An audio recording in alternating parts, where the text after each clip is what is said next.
আসসালামু আলাইকুম। যে যেখানে যুক্ত হচ্ছেন সবাইকে শুভেচ্ছা জানাচ্ছি নতুন একটি ভিডিওতে।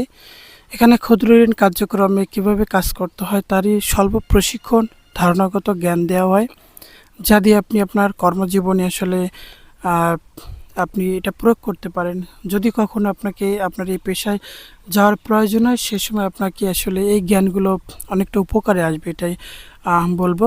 প্রিয় দর্শক এবং চাকরি প্রত্যাশী ভাই বোনেরা যারা এনজিওতে চাকরি করতে চান তাদের জন্য এই ভিডিওটি, এবং সবাই দেখলে আসলে সবাই জানবেন, এটাই বলবো আর কি। তো আপনারা যারা এনজিওতে চাকরি করবেন সবার কাছে অনুরোধ থাকবে, আপনারা কখনো এক এলাকার লোককে বা অন্য এলাকায় ভর্তি দেখাবেন না। বা আপনি যেমন একটা সমিতির কোড থাকে, ধরেন এক, অন্য সমিতির কোড দুই। দেখা যাচ্ছে যে এক এক এলাকার সদস্যকে দুই এলাকায় কখনো ভর্তি দেখাবেন না। তাহলে আপনার নতুন যে লোকটা যাবে তার জন্য আসলে তাকে খুঁজে পেতে অনেকটা আসলে কষ্ট হবে আর কি, এবং এতে আপনার সুনাম ক্ষুণ্ণ হবে।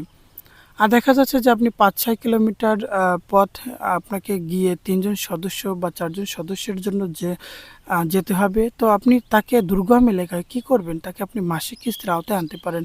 এক্ষেত্রে আপনি যদি মাসিক কিস্তির আওতায় আনেন তাহলে আপনার ক্ষেত্রে কাজটা আসলে সহজ হবে, এবং এই সহজ হওয়ার কারণে আপনি আপনার এই সময়টুকু আপনি অন্য জায়গায় নতুন সদস্য তৈরিতে বা অফিসের কাজে ব্যবহার করতে পারবেন। এতে অফিসের জন্য আসলে অনেকটা ভালো হবে, এবং অফিসের জন্য আসবে। এবং এটাই সবসময় চেষ্টা করবেন যে এই সময়টুকু অন্য জায়গায় ব্যয় করি।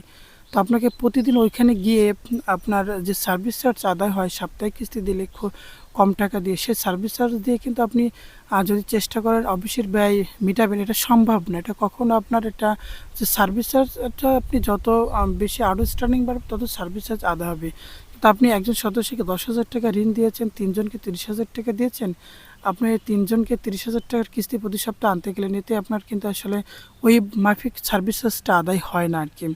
তো আপনি সবসময় যদি এটা চেষ্টা করেন তাহলে আমার মনে হয় ভালো হয়। আমার এই ক্ষুদ্র জ্ঞান এটাই আসলে বলা হয়। তো আসলে কোনো প্যাকেজ চিরস্থায়ী কারণ না, সবারই একটা সময় বদলি হতে হয়। তো আপনি যেখানে একটা ৩ জন ৪ জন সদস্য বৃদ্ধি করলেন, তো ৩ জন ৪ জন সদস্য বৃদ্ধির জন্য দেখা যায় যে নতুন লোকের জন্য অনেক সময় প্যারা মনে হয়, এই কারণে অনেকে আসলে চাকরি ছেড়ে দেয় আর কি।